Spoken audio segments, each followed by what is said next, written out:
Where is Rahul প্রধান? সামনে আসুন। তাহলে this order has been আপনার কতটা শিক্ষাগত যোগ্যতা?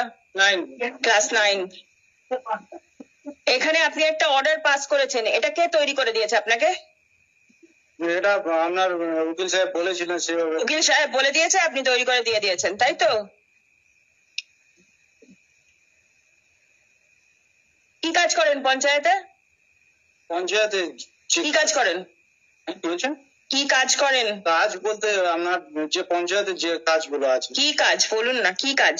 পঞ্চায়েতে যেটা মানুষের যেটা পরিষেবা দেওয়ার জন্য। কি পরিষেবা আপনি দিয়েছেন মানুষকে পঞ্চায়েতে? আপনার যে কোনো সার্টিফিকেট থেকে বলুন। কত পয়সা নেন সার্টিফিকেট দিতে? কত টাকা লাগে? টাকা না, টাকা নেব। টাকা লাগে না? না। আপনি টাকা নেন না? না।